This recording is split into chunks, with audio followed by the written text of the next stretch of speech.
Assalamu alaikum dear students. Welcome to a new video lecture.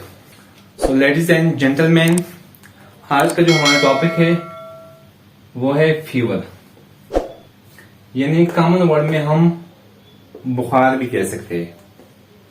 बहुत ही important topic है microbiology के हवाले से या बायोटेक्नोलॉजी, जेनेटिक इंजीनियरिंग, जितनी भी फील्ड्स है उनके कुछ एस्पेक्ट्स यूज हुए इसमें। तो हम आज के टॉपिक में फीवर को पढ़ेंगे डिटेल में कि कैसे बुखार काज होता है, बुखार किन वजूहात से काज होता है, क्या क्या होता है, जब काज होता है तो कौन से स्टेप से गुजरना होता है, उसकी हम कुछ एग्जांपल्स देंगे। फिर जो कंडीशंस होती है अदर लाइक उनकी वजह से बुखार भी काज होता है, और फिर लास्ट में हम प्रिवेंशन पे जाएंगे और उसके कुछ सिम्टम्स भी बताएंगे प्रिवेंशन के अंदर ही कुछ। तो चलो स्टार्ट करते हैं। जो फीवर है हमारे पास बुखार, इसको हम अदर वर्ड में हाइपरथर्मा भी कह सकते हैं। हाइपरथर्मा और पायरेक्सिया, टू वर्ड यूज होते हैं इसके लिए, ऑल्सो कॉल्ड हाइपरथर्मा और पायरेक्सिया। इसमें हमारे पास elevated body temperature that higher than normal.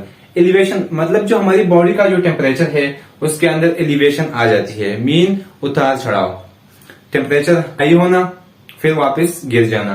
तो ये सारी कंडीशन होती है फीवर के अंदर। अब जो फीवर है हमारे पास, इसकी कॉजेज मोस्टली फीवर जो है हमारे पास ये काज होता है infection through from bacterial toxins और वायरसेस। जो फीवर है हमारे पास बुखार, ज्यादातर जो बुखार है हमारे पास वो काज होता है किस वजह से, जितने भी हमारे पास जिनको हम कॉमन वर्ड में सिंपली अल्फाज में जरासीम बोल सकते हैं, लाइक बैक्टीरिया, जो बैक्टीरिया हमारे पास वायरसेस है, बैक्टीरिया के टॉक्सिन है, उनकी वजह से ये बुखार काज हो सकता है मोस्टली, ज्यादातर, राइट। क्योंकि body temperature is control by hypothalamus. जो हमारी बॉडी का जो टेम्परेचर है, हमारी बॉडी की जो हरारत है, उसको कंट्रोल करता है कौन? हाइपोथैलेमस। हाइपोथैलेमस हमारा जो ब्रेन है, दिमाग, इसके कुछ पार्ट्स होते हैं, cerebellum, medulla oblongata and hypothalamus, कुछ पार्ट्स होते हैं। अब जो हाइपोथैलेमस है हमारे पास दिमाग के अंदर, जो दिमाग का एक पार्ट है, वो होता है थर्मोस्टेट। थर्मोस्टेट का मतलब है कि किसी चीज को थर्मोस्टेट करना, मीन उसके टेम्परेचर को कंट्रोल करना, उसको हाई लो लेवल टेम्परेचर को कंट्रोल करना। ये कंट्रोल कौन करता है? हाइपोथैलेमस, मीन दिमाग का जो पार्ट है वो उसको कंट्रोल कर रहा होता है। अब नॉर्मली हमारी बॉडी का जो टेम्परेचर होता है वो सेट होता है किस पे? 37 डिग्री सेंटीग्रेड या 98.6 डिग्री फ़ारेनहाइट। यानी जब हम नॉर्मल कंडीशन में होते हैं, हम सेहतमंद होते हैं, तो हमारी बॉडी का जो टेम्परेचर होता है वो 37 डिग्री सेंटीग्रेड या 98.6 फ़ारेनहाइट होता है। अब क्या होता है? Some substances affect hypothalamus to increase the body temperature. अब जो हमारा हाइपोथैलेमस है, दिमाग का जो हिस्सा है, क्योंकि वही टेम्परेचर को कंट्रोल करता है, टेम्परेचर को हाई या लो को कंट्रोल करता है। अब जो हमारी दिमाग का जो हिस्सा है उसको कुछ ऐसे सब्सटेंस होते हैं, कुछ ऐसी चीजें होती है जो उसको असरअंदाज करती है, उसको इफेक्ट करती है to increase the body temperature, के हमारे जिस्म का जो टेम्परेचर है उसको हाई करे या उसको रेज करे, टेम्परेचर का बढ़ना। अब यहाँ पे हमारे पास एक एग्जांपल है कि फीवर किस तरह काज होता है, थ्रू बैक्टीरिया। एग्जांपल, जब हमारी बॉडी के अंदर बैक्टीरिया एंटर हो जाता है, when bacteria enter inside body, हमारी बॉडी के अंदर फेगोसाइट्स होते हैं। क्या होते हैं हमारी बॉडी के अंदर? फेगोसाइट्स। अब ये जो फेगोसाइट्स है हमारे पास, ये हमारे पास इम्यून सेल्स होते हैं। कौन से सेल्स? Immune cells. वो सेल जो हमारी इम्यूनिटी रखते हैं, हमारा जो इम्यून सिस्टम होता है, उनके सेल्स होते हैं, हमें कुव्वत मुदाफियात मुहैया करते हैं। तो जो फेगोसाइट्स होते हैं उनके हमारे पास कुछ है न्यूट्रोफिल्स होते हैं, कुछ मोनोसाइट्स होते हैं। उनका काम क्या होता है? हमारी बॉडी में बैक्टीरिया अंदर आ गया है, let's suppose gram negative bacteria है।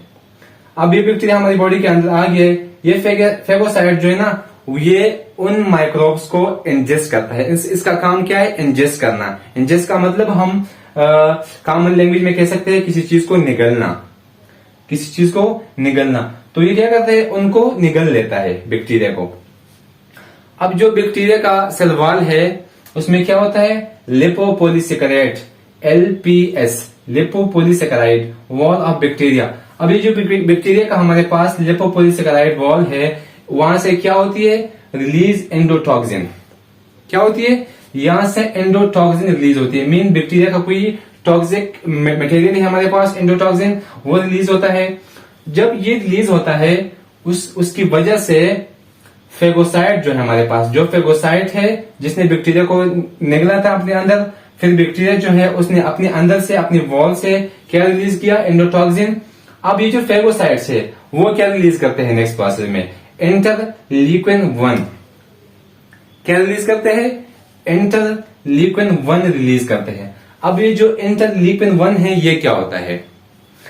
इंटरल्यूकिन 1 जो है हमारे पास, ये प्रो इन्फ्लेमेटरी साइटोकाइन्स है।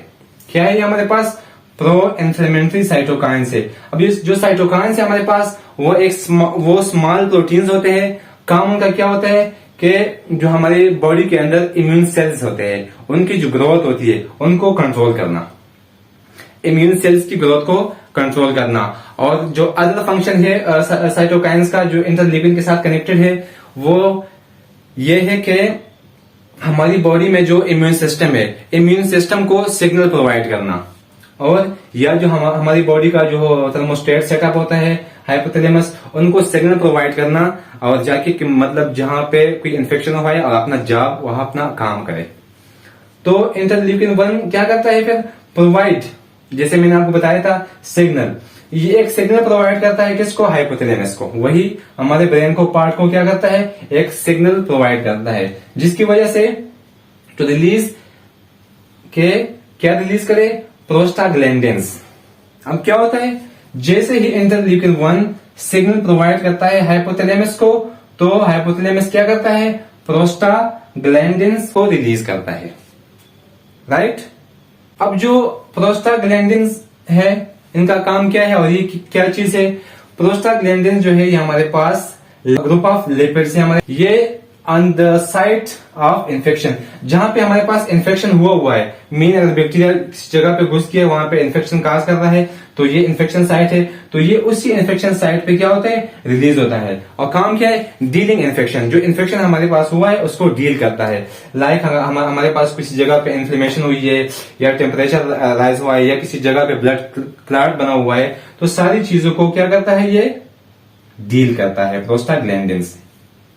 तो ये डील कर रहा होता है दैट सेट थर्मोस्टेट।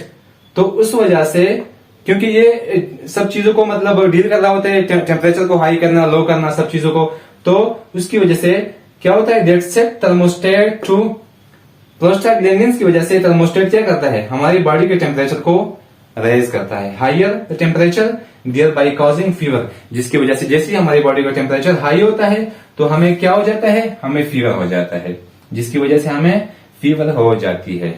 राइट? यहां तक ये कॉन्सेप्ट था कि कैसे एक बैक्टीरिया हमारे पास फीवर कॉज कर सकता है। अब कुछ अदर कंडीशन है हमारे पास दैट कॉज फीवर। कुछ और भी मतलब ऐसे कंडीशन है जिनकी वजह से बुखार यानी फीवर कॉज हो सकता है। लाइक मिसाल के तौर पे फ्लू या निमोनिया, जिसको हम कॉमन वर्ड में नमोनिया कह सकते हैं। नमोनिया या फ्लू की वजह से हमें फीवर कॉज हो सकता है। Next, tetanus. अब टेटनस क्या है? टेटनस भी एक इन्फेक्शन है जो कॉज होता है एक बैक्टीरिया से। बैक्टीरिया का नाम हमारे पास है क्लोस्ट्रीडियम टेटनस। उसकी वजह से ये इन्फेक्शन होता है। तो टेटनस की वजह से भी फीवर कॉज हो सकता है। टीथिंग इन इन्फेंट। अब जो बच्चे होते हैं हमारे पास, इन्फेंट, जिनके दांत स्टार्ट में अर्ली एज में निकलते हैं, जैसे ही मतलब वो थोड़े बड़े होते हैं उनके दांत निकलना शुरू हो जाते हैं, और जब दांत निकलने का टाइम आता है तो उनको भी ये बुखार सा हो जाता है। ब्लड क्लॉट, हमारी बॉडी में किसी जगह पे ब्लड क्लॉट बन जाता है, उस वजह से भी हमें बुखार हो सकता है। इसके अलावा फूड पॉइजनिंग, मतलब हम कोई ऐसी चीज खा ले जो हमारी बॉडी के लिए सुटेबल ना हो तो हमें फूड पॉइजनिंग हो जाती है, तो फूड पॉइजनिंग की वजह से भी हमें बुखार हो सकता है। एंड कुछ एंटीबायोटिक मेडिकेशन, मतलब कुछ ऐसी मेडिकेशन जो एंटीबायोटिक्स है उनकी वजह से भी हमें बुखार हो सकता है। क्लियर यहां तक? अब हम इसके तो मतलब मोस्टली जो सिम्टम्स है वो हमें यहाँ पे जो प्रिवेंशन है मीन के सब जो फर्स्ट ऑफ ऑल जो हमारे पास नॉर्मल सी फीवर आती है उसमें हमारे पास कौन से सिम्टम होते हैं, जो माइल्ड फीवर है उसमें कौन से सिम्टम होते हैं, जो सेवियर कंडीशन होती है उसमें कौन से सिम्टम है, तो सारे सिम्टम इसमें हमें सामने आ जाएंगे। लेकिन यहाँ पे हम कुछ मेन बेसिक्स को डिस्कस करते हैं कि जब हमारी बॉडी जो होती है इन्वेडेड पैथोजन की, हमारी बॉडी के जो इम्यून सिस्टम है वो जो बाहर से पैथोजन आया हुआ है उस पर हमला करता है, तो ये सारी बातें यहाँ पे हमने डिस्कस कर दी। तो हमला करेगा तो हमारी बॉडी में ये चीजें होगी, फाइब्रोसाइट्स, इंटरलीकिन 1, प्रोस्टाग्लैंडिन, ये सारी चीजें हो जाएगी तो टेम्परेचर का क्या हो जाएगा, राइज हो जाएगा। तो टेम्परेचर किस तरह राइज होता है, यहाँ पे 37 डिग्री सेंटीग्रेड या 98.6 फ़ारेनहाइट नॉर्मल टेम्परेचर था, तो यहाँ पे क्या होगा, टेम्परेचर हो जाएगा ऊपर 39 डिग्री सेंटीग्रेड और 102.2 डिग्री फ़ारेनहाइट तक टेम्परेचर पहुंच जाएगा। अब जो ये वाली कंडीशन है इसमें क्या होगा, स्किन बिकम कोल्ड, जैसे ही टेम्परेचर ऊपर जाएगा, ये बात नोट कर ले, जैसे ही टेम्परेचर ऊपर जाएगा, तेज होता जाएगा, तो हमारी बॉडी जो है वो कोल्ड हो जाएगी, मतलब हमारी बॉडी ठंडी हो जाएगी और हमें क्या हो जाएगी, शैवरिंग स्टार्ट, जिस तरह कपकपाहट होती है इंसान इस तरह लरज़ रहा होता है, कपकपाहट होती है तो उसको हम शैवरिंग कह सकते हैं, तो हमें शैवरिंग स्टार्ट हो जाती है कंडीशन। अब ये वाली जो कंडीशन है जिसमें स्किन हमारी कोल्ड हो जाती है और शैवरिंग स्टार्ट हो जाती है, इस कंडीशन को हम बोलते हैं चिल। क्या बोलते हैं इस कंडीशन को, चिल बोलते हैं।